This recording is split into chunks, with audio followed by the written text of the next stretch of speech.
ഹേ ഭാഗ്യവതിയും ഭർത്തൃഭക്തിയുമായ സതീരത്നമേ, ഭവതിയുടെ ഭർത്താവിനെ ഞാനിതാ മോചിപ്പിച്ചിരിക്കുന്നു.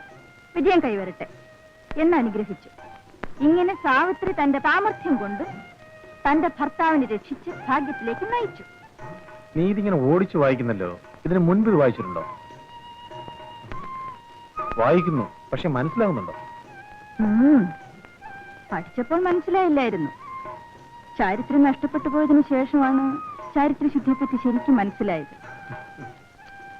കാശും പണവും ആവശ്യത്തിനുണ്ടായിരുന്നെങ്കിൽ ചാരിത്രം മാത്രമല്ല എന്ത് വേണമെങ്കിലും സുരക്ഷിതമാക്കാമായിരുന്നു. എന്താ ചിരിക്കുന്നത്? പണക്കാരെല്ലാം ചാരിത്രശുദ്ധിയുള്ളവരാണെന്നാണോ നിന്റെ വിചാരം? പിന്നെ എന്റെ ഒരു അനുഭവം പറയാം. കണ്ടമാനം പണമുള്ളൊരു പണക്കാരൻ, എന്തോ പൂർവ്വവിരോധമായിരിക്കാം, അടിച്ച് സൂപ്പാക്കണമെന്ന് പറഞ്ഞ് വേറെ ഒരു പണക്കാരൻ 1000 രൂപ എന്റെ കയ്യിലെടുത്തിരുന്നു. ഞാൻ അയാളുടെ ബംഗ്ലാവിലെത്തുന്നു. ചെന്നപ്പോൾ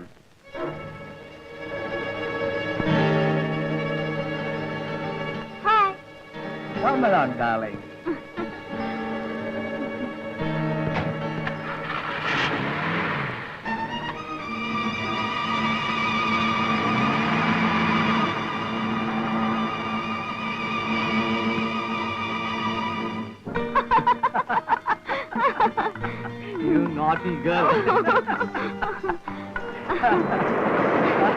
Hey, you. the donkey game? Come on, I teach you the donkey game. Come on, how is it? How is it? It's nice. Now, come on.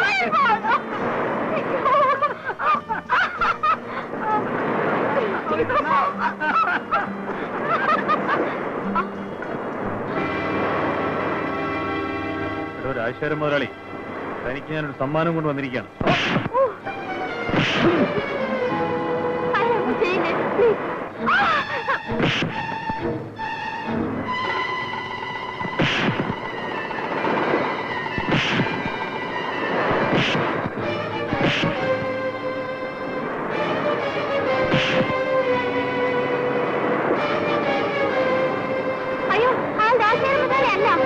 Rajasekharan മുതലാളി അല്ലേ? ഞാൻ എന്റെ ഭർത്താവല്ല.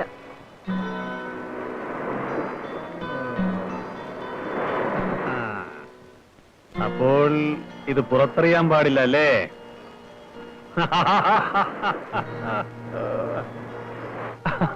അങ്ങനെ അവിടുന്നും കിട്ടി 1000 രൂപ. അവര് വലിയ കാശുകാരന്റെ ഭാര്യയല്ലേ, പിന്നെന്തിനാ റൂട്ട് തെറ്റിപ്പോയത്?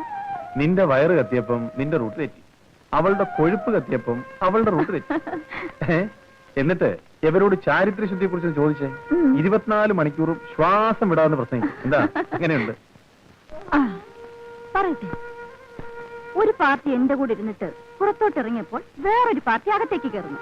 അവർ രണ്ടുപേരും തമ്മിൽ കണ്ടുമുട്ടിയപ്പോൾ ഷോക്ക് അടിച്ച പോലായി. അതെന്താ? അവർ രണ്ടുപേരും അച്ഛനും മോനുമായിരുന്നു.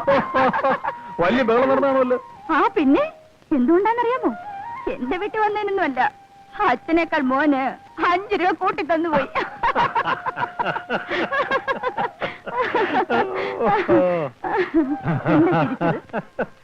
ഞാൻ വേറൊരു കഥയോട് തിരിച്ചു പോയതാ.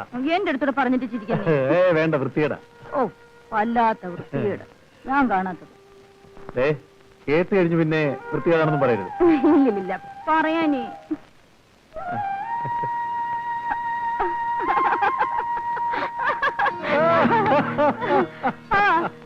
ഇതിനേക്കാൾ അജ്ഞയിലും എനിക്കറിയാം. കേക്കട്ടെ, വേണ്ട പറയാൻ.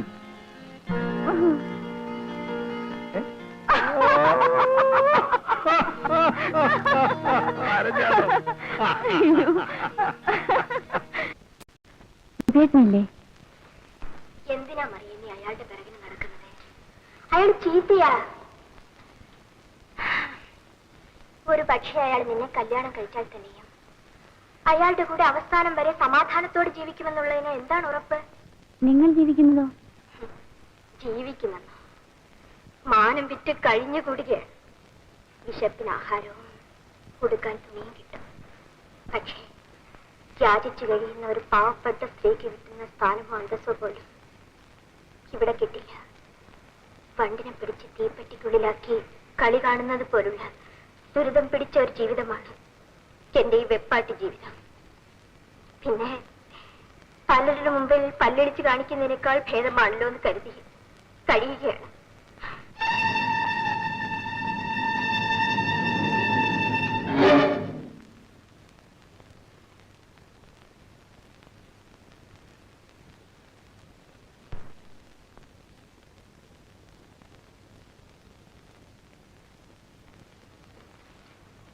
എന്നെ പ്രതീക്ഷിച്ചില്ല അല്ലേ?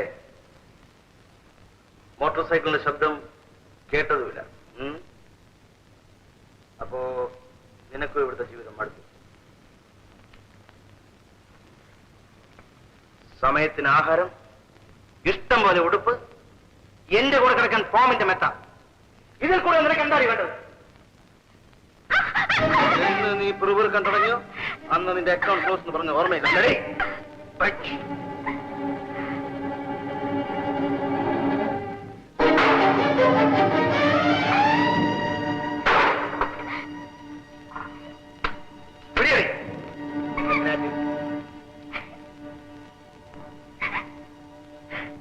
പടം നിനക്ക് ഇഷ്ടപ്പെട്ടോ? അതിലെനിക്ക് ഏറ്റവും ഇഷ്ടപ്പെട്ടത് അഴുക്കെടുത്ത് ജീവിക്കുന്ന തോട്ടി അവസാനം വരെ എന്ത് പരിശുദ്ധമായ ജീവിതം നയിക്കുന്നു. എനിക്കതിലും ഇഷ്ടപ്പെട്ടത് തുച്ഛമായ വരുമാനം കൊണ്ട് എത്ര സംതൃപ്തിയോടെ അയാൾക്കുടുപ്പം നടത്തുന്നു. നമുക്കും അങ്ങനെ ജീവിച്ചാലെന്താ? അതെ, പണ്ടൊക്കെ നിനക്ക് ഒരു മാസം എന്ത് വരുമാനം കിട്ടുമായിരുന്നു? ദേഷ്യപ്പെടാതെ. എല്ലായ്പ്പോഴും ഒരുപോലെ ഇരിക്കില്ല. പെരുന്നാളോ ഉത്സവങ്ങളോ ലീവ് ദിവസങ്ങളോ പിന്നെ സമ്മേളനമോ എക്സിബിഷനോ വല്ലതും നടക്കുന്ന ദിവസങ്ങളിൽ വരുമാനം ഡബിളാ. അപ്പോ ചെലവ്? എന്റെ സ്വന്തം ആവശ്യത്തിന് ഒരു 50 രൂപ ചെലവായാൽ അമ്പലം, നേർച്ച, ദാനധർമ്മം എന്തെങ്കിലും ഒരു 100 രൂപ ചെലവാകും.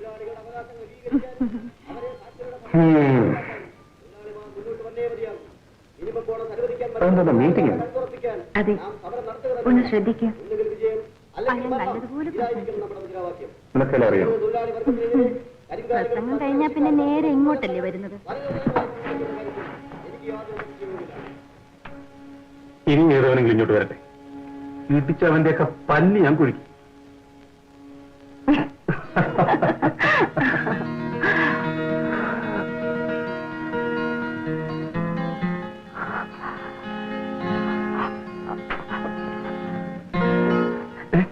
കുറച്ചിരിക്കും, ഞാനിപ്പ വരാം.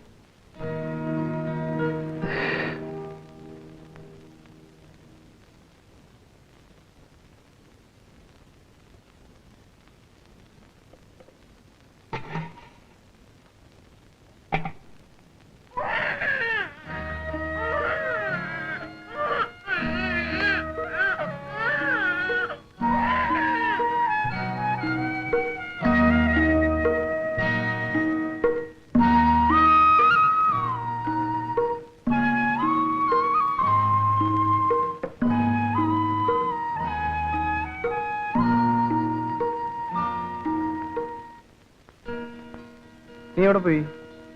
പതിവ് പോലെ ഞാൻ മരുന്ന് കഴിക്കാൻ പോയതാ. പക്ഷെ ഞാനിപ്പോ കഴിച്ചില്ല.